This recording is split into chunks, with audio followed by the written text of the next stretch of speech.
I know at one point when the carbon stick GANs method was brought forward, I know right now you're really affirming that the primary way to make GANs is with the nano-coated copper.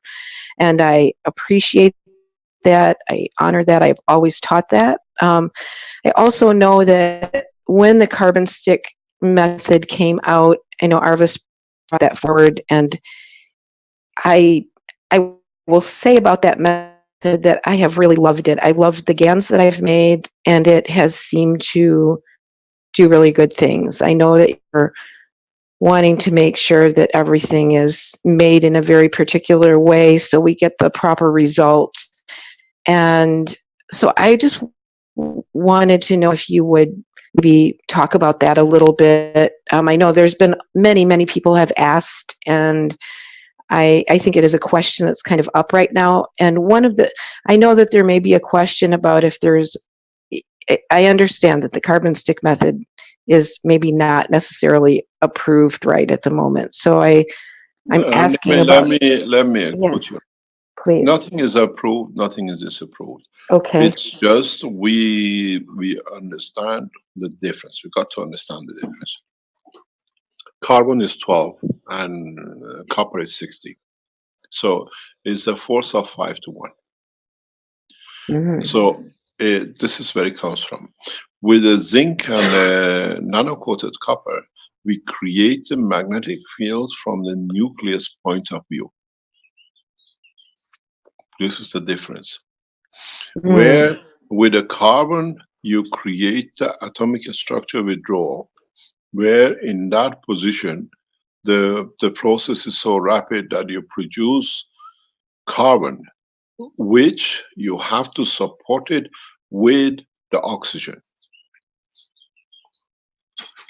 And if you produce CO2 from the physical element of the carbon, you are connected to the physical dimension of the material. It's very much like the iron, which is in a metal condition, in a physical matter condition, coming in touch with the GANs of the amino acid produces the blood. But if you put the GANs of iron in a different shape or form into the amino acid, you produce a pure blood, hemoglobin, the real hemoglobin. You still produce the same, but it's not the same strength of the same order. There are two different things. The iron you take as a tablet is very much different than the iron you digest from eating, let's say, red meat. The one you take as a tablet is in a matter condition, and you absorb all of it. In the one you take with meat, body only takes what it needs. This is the problem with a lot of the food. This is one of the reasons I always explain, even in the teaching earlier today, that when you take your magnesium, zinc and copper, you take it with CO2 and zinc oxide, because you create a condition of entrapping it or delivering it in the environment of the body of the man. And body only takes what it needs.